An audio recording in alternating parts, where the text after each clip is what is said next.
But let's begin with prayer.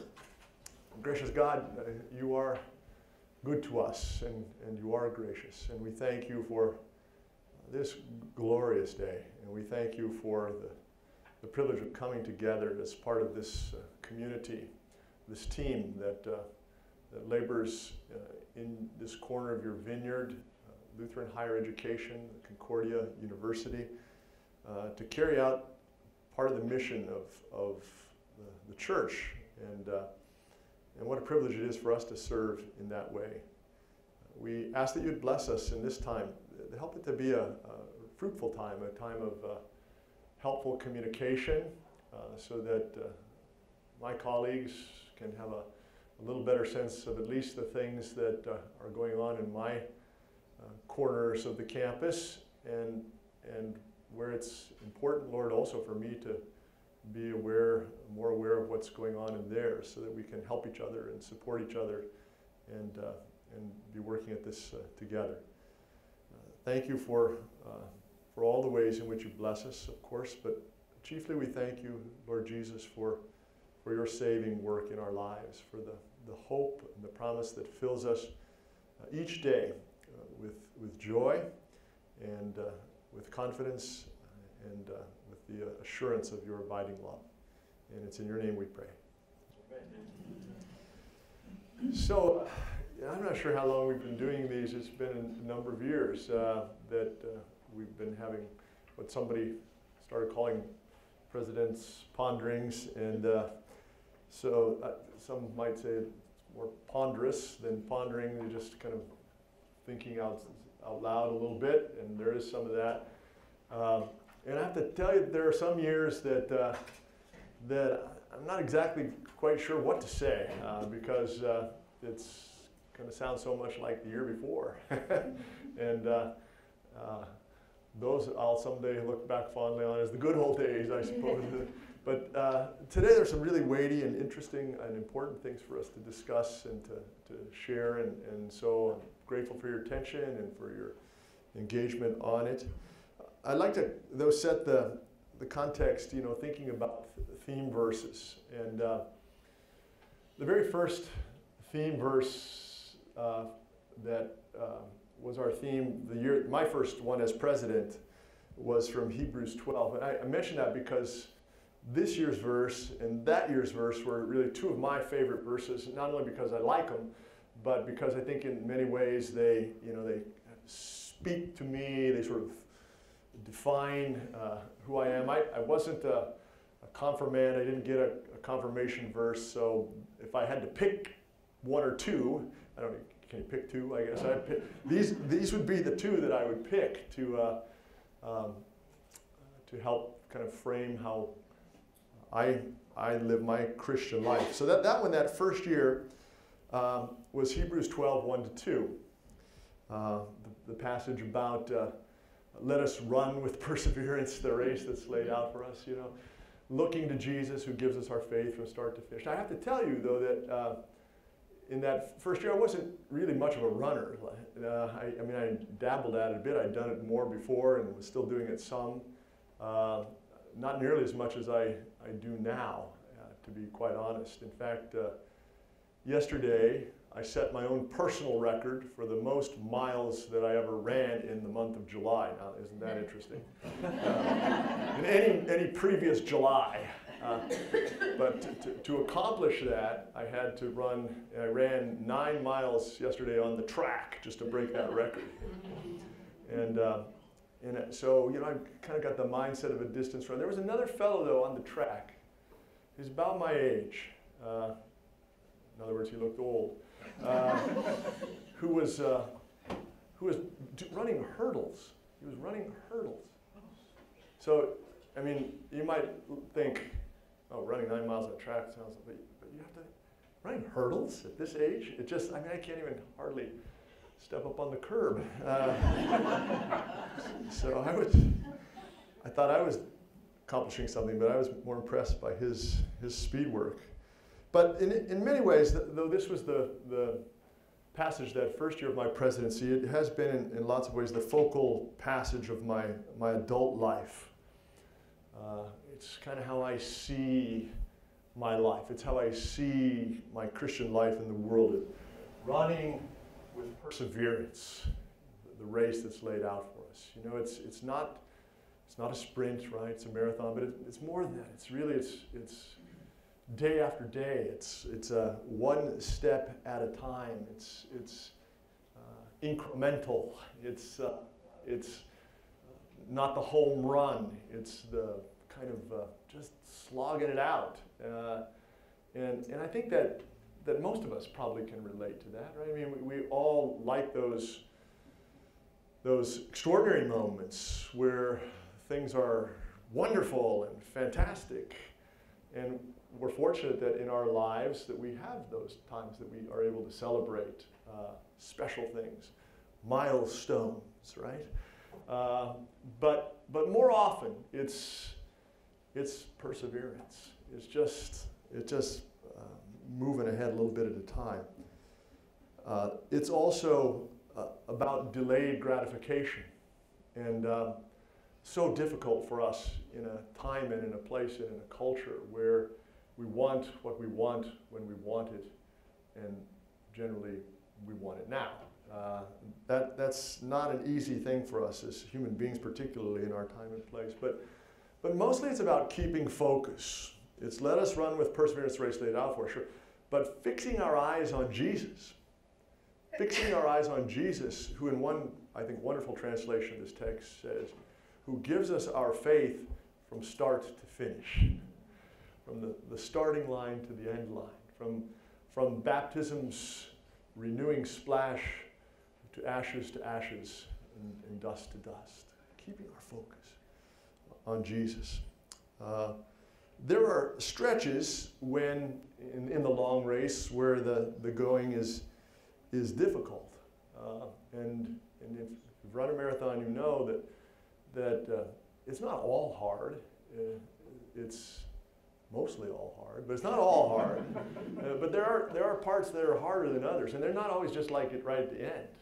It's sometimes right in the middle when you think, I still have this much more to go.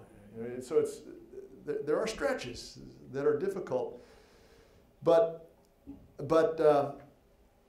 it also reminds us that this text and the verses that precede us, that there's support.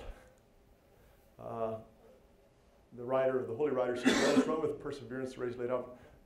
But he says before that, we're surrounded by this great cloud of witnesses. You know, all of those who've run the race before us, those saints who have run the race and have won the prize, their model, their example is an encouragement to us. And above all, we have Jesus to encourage us. But the image in this text is one of kind of like a progress in a way. You know, even though it's difficult, when you think about running, you're making a little bit of progress. And the message from our theme text this year is, while it ends up in the same place, it gives a little bit different impression. And as much as I appreciate the Hebrews 12 verse, it's really this Romans 8:37 verse, which I'm very happy to say is the theme verse for both of our campuses this year. It frankly makes my life a lot easier. But anyway, this was the text that was the focal point really of my young adult life. And you know, I wrote this little memoir a number of years ago, where in some ways this is kind of the centerpiece. If you had to pick one point to answer the question, you know, what is this book about? I think Romans 8:37 would be what it's about. We are more than conquerors through Christ who loved us. The context, though, for that verse is a little less encouraging than the one from Hebrews, right? Hebrews surrounds us with a great cloud of witnesses. Hebrews reminds us that we fix our eyes on Jesus, who gives us our faith from start to finish. The context, as we lead up to this verse in Romans, is different, where the apostle talks about us being surrounded by sorrow, by hardship, by hunger, by nakedness, by danger, by sword. That's the context. It wasn't any different for Hebrews, but maybe soft pedaled a little bit there. But St. Paul says here, we are being killed all day long. We are considered as sheep to be slaughtered. Some of you don't know me well might wonder, why was that? Why was that the theme of your young adult life? It sounds awful. It was actually very awful. It had more to do with just like this, my freshman year in college. Like so many of our young people were coming to campus in just a few weeks, which for me was in so many ways just awful. I mean, it was awful. I couldn't have used words to describe it, how bad it seemed to me at the time. I was homesick. I was 500 miles from home without the easy means of communication that we have now to stay in touch with people. I played basketball, some of you know, on the worst team in the history of college sports, right? I've told that story lots of times. We were terrible. We couldn't beat anybody. And well, we did beat one team, but then the rest of the team was academically ineligible for the rest of the season. So we weren't athletic, and we weren't intelligent, and we lost every other game by enormous margins. We like sheep faced the slaughter.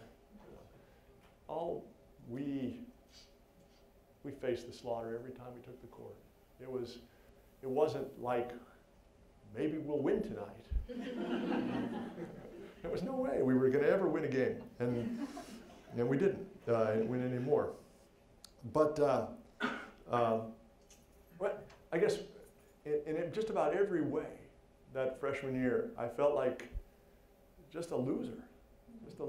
I mean, I was probably clinically depressed if I had any way of figuring that out. I was certainly homesick. I didn't want to talk to anybody. I was just having an awful time. But it was in the context of, I think, that probably among the darkest moments in my life that, for the first time, the light of the gospel really touched me. So I was certainly open to it. But a passage like this that really frames that, right?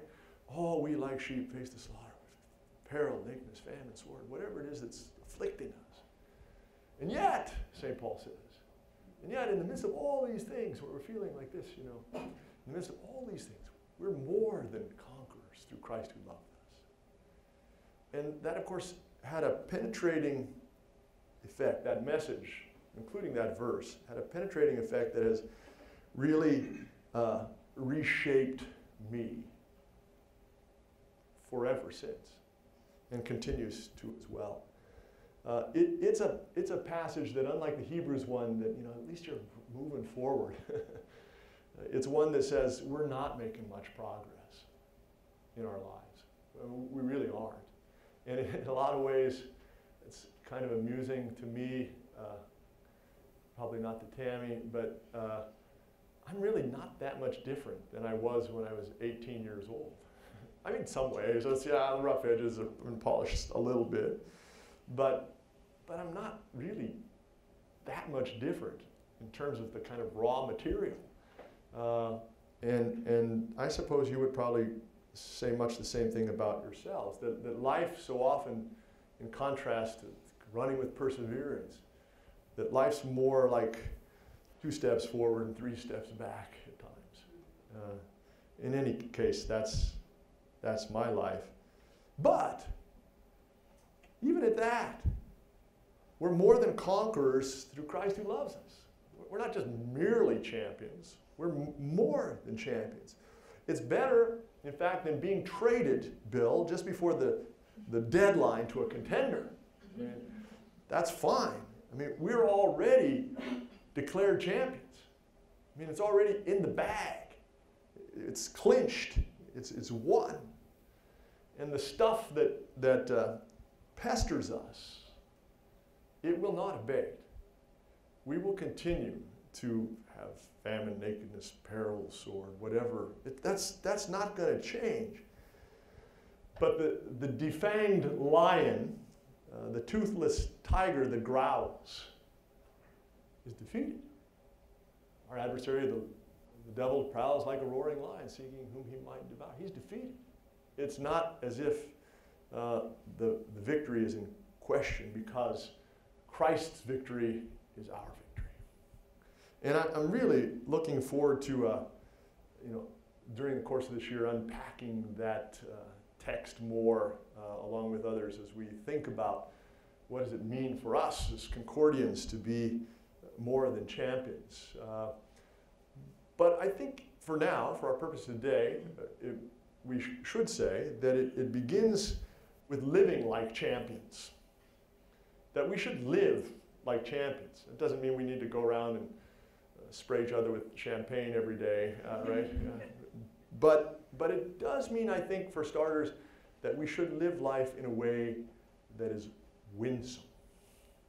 Because we're the winners, right? So let's be winsome. And that starts in our interaction with each other, in the way that we relate to and interact with each other as colleagues and as co-workers. I often hear people say, who are new to our employment, that this is a nice place. People are nice. It's a good place to be. People smile. They say hello to you in the hall. They enjoy working with each other. And then the longer you're here, the more you really get to know those other people. It's not as easy. No, seriously, but there is always that challenge, isn't there, as you get to know people, you know their warts and weaknesses and who kind of rubs you the wrong way and who you might like to avoid. That's when champions step up and live in a winsome way with each other. Not letting the raw material that is sometimes not so positive in adverse ways affect our relationships with each other. But it especially means to be winsome. It especially means that we live like champions in our interactions with those whom we serve. That's why we're here. That's why we're called here. We're not here just for our own benefit. And of course, we're here to take care of our families. That's part of what we do jobs for, but you can do that in any job. We're here to serve, and that means especially students and their parents. We are here ambassadors for Christ, to quote Paul from another place. That's a lofty designation, to be in the diplomatic corps of Jesus. We're ambassadors for Christ. And our charge then is to either to strengthen the connection or to connect for the first time these others to Jesus. That's it. That's why we're here. That's why Christians are wherever they are, doing whatever they're doing, in whatever field of service. So what sets Concordia apart is that we're winsome because we're winners. We're winners, mindful of our victory that has already been won for us. Here's the interesting thing. Our sign of victory is a cross. It's an ironic thing. It's for many, I think, a puzzling thing. And I'm not just talking about the cross that you might wear, or even the one that adorns our chapel. I'm also talking about our own crosses, the things that we bear. And you can look around the room. You can look next to you, behind you, in front of you. Everybody's dealing with something. There's not a person in this room who is not. Every single one of us is bearing a cross. And as we do, we might feel like that marks us as losers, right? Is that L working the right way for you? Or is it, this is how it looked to me. That we're afraid that when people, if they really knew us, they wouldn't think of us as winners at all, but just losers. And so to all the world, we we put on masks, and we wear these misleading masks, and we try to give this impression. Just look at how well I'm holding everything together. Right? And that's the message we want to give to each other, we want to give to our neighbors, we want to give to the whole world. Because our struggles are seen as signs of failure to us, rather than signs to us of God at work, who works through crosses to humble us, to draw us nearer to himself, and to help us to be more encouraging to others who are, I think, bearing similar loads. One of my favorite passages or sayings of Martin Luther I often share is that Luther said that God's caress leaves wounds. Think about that for a moment. That the image that comes to my mind is when my children were little. I guess I think of it in terms of grandchildren. I haven't tried this on them yet. But on those days where I didn't shave, and you kind of hold them tight and they pull away and, they're all, but God's caress is even tighter, and the wounds that are left behind are not emblems of his anger. They're signs of his love. So that the struggles and the crosses that we bear are not for us to say, gosh, I'm not more than a conqueror. I'm a loser. Just the opposite. So, living like champions. I'm wondering, are we tired of winning yet? That, of course, was our president said that we're going to win so much in his Great Again America that we're going to get tired of winning. Don't worry, this isn't going to be a political thing. Just an illustration. I suppose that it's possible to take winning for granted, but tired of winning? I don't know. Cubs fans, are you tired of winning? No. I wish you'd lose a little more, but there are really no sports teams that ever grow tired of winning, and there are very few of them that remain on top for very long. So they're always reforming, always trying to get back on the winning track when they slip off. I'm saying this as a Denver Bronco fan that we saw the mountaintop a few years ago, and then it's a fairly precipitous drop to the bottom. But everybody loves a winner, and so everybody's trying to keep on winning. And we have had, I think by any measure at Concordia, an extraordinary winning tradition. We've had an exemplary record of success, and I say that without mask. I mean, it's just the reality of our experience together. Bill and Tammy, I'm tucking this in here because you asked me to. We will have the Higher Learning Commission comprehensive visit coming up, right? And when is that? March 25th and 26th. And so I'm not sure why they wanted me to tell you that, but now you know. But now we all will be prepared for that. But it does remind me that in that first year when we were talking about running with perseverance the race laid out for us, that was also a year of a Higher Learning Commission comprehensive visit. And we got skewered. We were just nailed. And I mean, I could not have been more uncomfortable or unflattering. And here I'm a brand new president thinking, hey, this isn't my fault. I didn't. And I knew it was exaggerated. I knew it was way off because I'd been here for 6 years. I knew it was way over the top. But we took it as a mandate for improvement.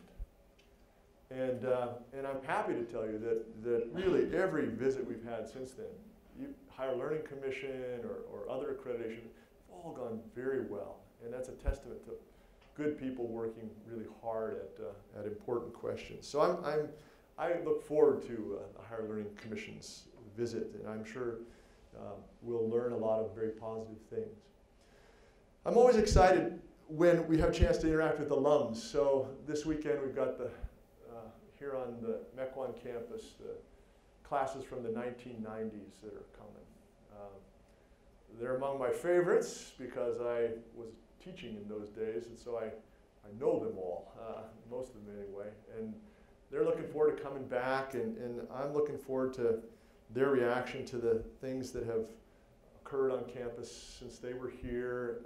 That's always very positive, very affirming. It's much like what I experienced at Concordia Ann Arbor this summer when we held 3 of the district conventions on our campus, and alums come up and they remark on the progress, and that's something we all can feel very, very proud of. And in fact, we're often within the Concordia system and within certainly here in southeastern Wisconsin, and increasingly also in Michigan, being held up as a great success story.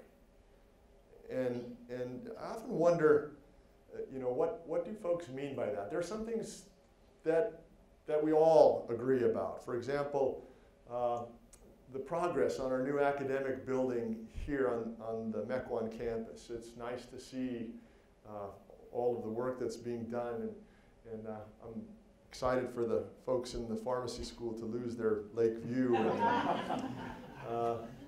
But it also looks like we're going to have a good, strong new class of traditional undergrads coming in, and good retention numbers from what I'm hearing.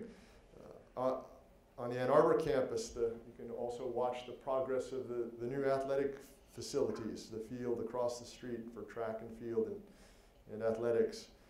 Perhaps a record new incoming class. I mean, we're pretty close to that number, and we're hopeful that will occur. I'm told much improved retention in Ann Arbor. Is that right?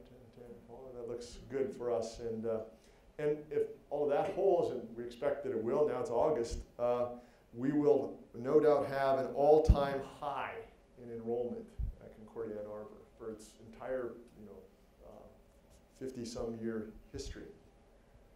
So beautiful facilities, idyllic locations, great colleagues, including new ones who are, some of you here for the first time, bringing your gifts and your talents to help us forward our mission.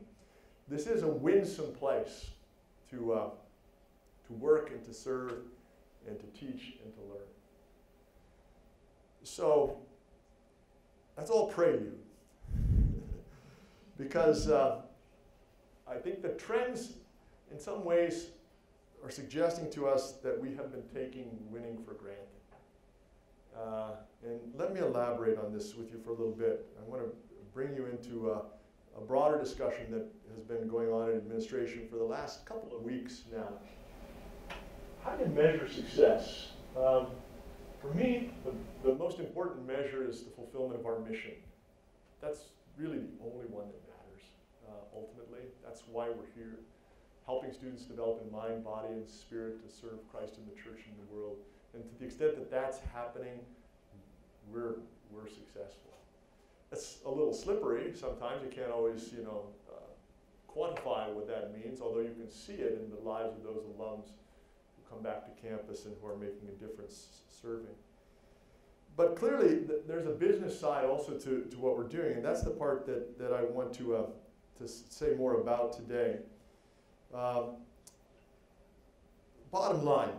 So, our change in net assets, and that's really the bottom line, over the course of the last 4 years and more has been positive. I mean, it's been extraordinarily positive. And you go back many years. Al just gave us this data from the last 4 years. So in 2014, and this is on a combined operational basis between the two campuses, we had a change in net assets of over $12 million.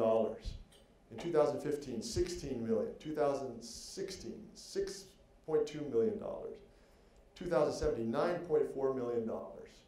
This year, preliminarily, $6.3 million change in net assets. And that's, I mean, maybe a little more than that, maybe a little less than we're waiting for the final audit. but I have many colleagues who would see that as a record of to be envied. And if we went back even further, for the last many, many years, we would see hundreds of millions of dollars in positive change in net assets. But success wears masks. And it's just like we do ourselves, right? We want to give everybody the impression that we've got everything under control all of the time. And I think that even our most recent success, another excellent year, is hidden or is masked a little bit. No, it's masked quite a bit. Why did we have such a good year this last year? Well, it was a spectacular year in the stock market, right?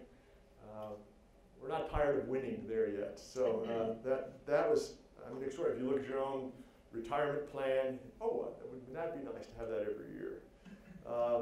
We had a fantastic year in philanthropy. Our advancement team for both campuses, just incrementally significant year in philanthropy, and we're grateful for that. But the fact is that we were not nearly as good in terms of our own operations. The part that we control, all of us together, and some of us in particular. And there are a couple of things to be said about this that I think are important. One is that we have not made as much progress in Ann Arbor after these 5 years as we hoped. It has been fairly steady. This year, a slight step backward for reasons that we can account for, but we haven't had as much progress there as we would like. But much more concerning is the decline in revenue from tuition on the MEC-1 campus, particularly in our non-traditional and our graduate programs, and especially in the last 2 years. As I reflect on the materials that Al provided, it's the last 2 years that have been very, very difficult ones. Now these trends, placed into broader context, in higher ed, I think our situation mirrors what's going on all around us. And what's frustrating about that is that we've always seemed to be able to buck the trend more than be affected by it. Never seemed to have touched us in quite the same way. But there are lots of things going on that caused that to be impossible for us entirely to avoid. Those of you here in Wisconsin know that the UW system, for example, has frozen its tuition for several years now. 5 years ago, you could go to Concordia for about what you could go to even UW-Madison. That's just not true anymore. I mean, we haven't gone up as much as we did before that, but we've gone up. So, and they're talking about freezing it or cutting it back even further, going forward. By the way, that's placed a lot of pressure on UW too. It's not as if that has worked really well for them either. But the private colleges around our state have been affected by that. That and the reality that the demographics of our region are not as positive as they are in some other parts of the country. And a couple of years ago, was it 2 or was it 3 years ago, I won't forget, it was about this time of year, even before this, that it seemed like every day someone was coming in my office and saying, oh, we're going to be way down in traditional undergraduate this year. Oh, the pharmacy is not going to reach its quota this year. Oh, international is way off this year. And it was like, does anybody have anything nice to say? But it was just one after the other after the other. And I think the impact of that also is catching up, because you don't fix that kind of a thing in 1 year. It's going to have residual effect over the course of a couple of years. It's still catching up with that.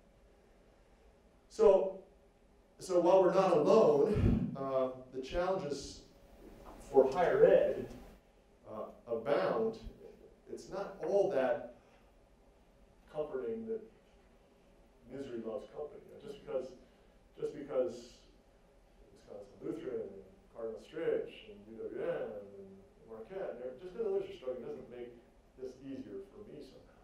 It makes it a challenge in our industry. This, though, as I mentioned, is rather unfamiliar territory for us, this operational challenge. Of course, my presidency, it's not like it's never happened before, but it has been a long time since we've had a year in operations like the one we're coming off of. And especially the last 2 years, the trend line has been a negative one for us. So we can't continue to see that kind of drop in our operations. And why not? Well, we can't count on investments always returning the way that they did this last year. In fact, stock market observers are warning us all, right? The dark days coming. We can't rely on advancement to cover the gap for us, although, I'll tell you very honestly, that is a more typical approach in higher education and financing, but it's not our way of operating.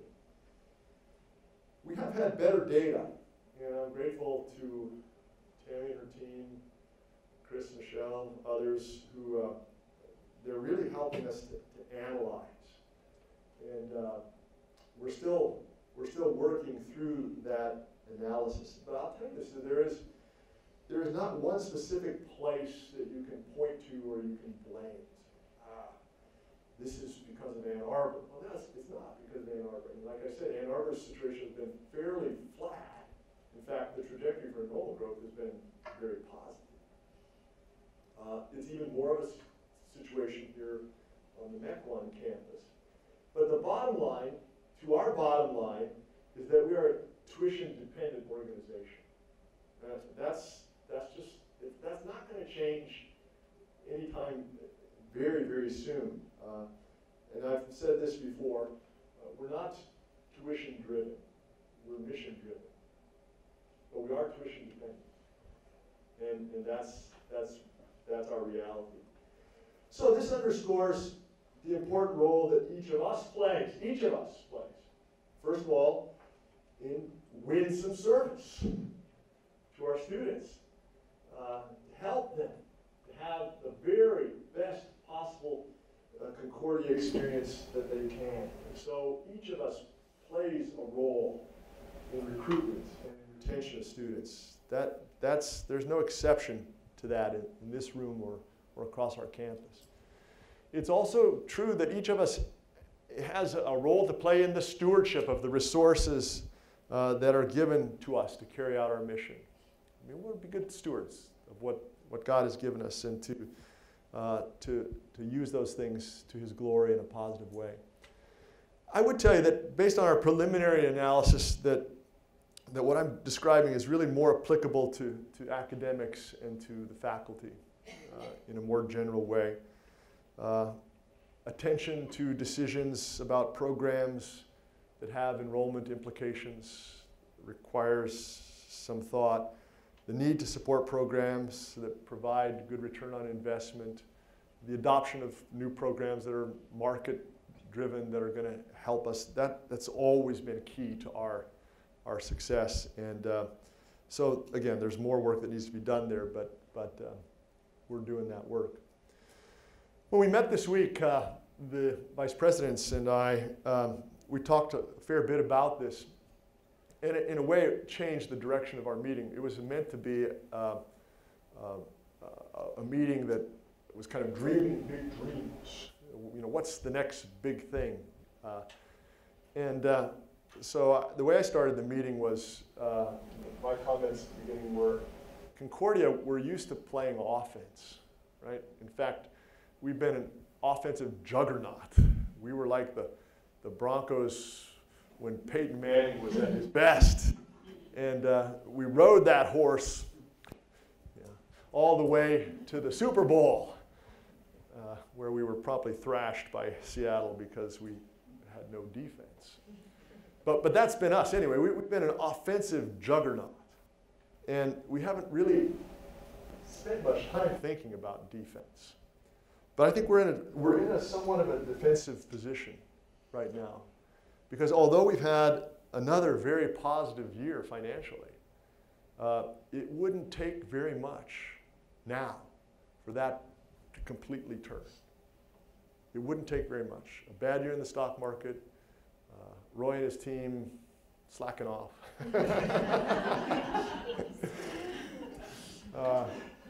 Because the rest of the apparatus is not well positioned to sustain that at this point. How do we describe our situation? So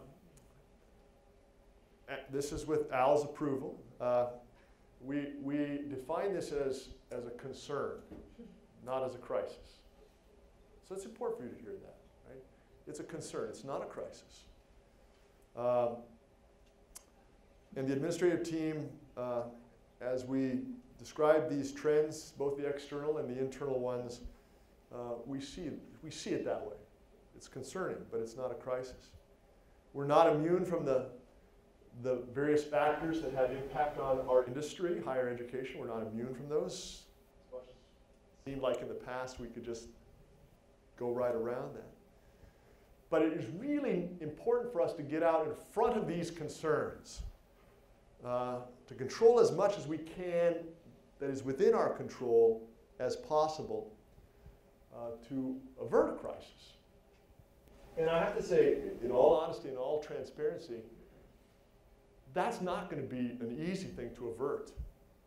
In fact, most futurists forecast very difficult days ahead for higher education. And that's sobering, but it's true. And this is not me. This is just others who analyze this say, this has been a bubble, and you've heard the people talk about what's the value of this, et cetera, all the other things I've mentioned. So that means that we need to respond to the data and to be data-driven in our decisions, but it also means that we need to continue to focus on our mission and seek the Lord's help to carry out what ultimately is His mission that He's entrusted to us to serve Him here in this place. So let me conclude with this, and then I'll take whatever questions you might have. So, are we sheep facing the slaughter, or are we more than conquerors? Yes. Yes. I, for one, am feeling a little beat up. The long run is not easy. But this is the time to always, as always, fix our eyes on Jesus, who gives us our faith from start to finish, and whose victory is our victory.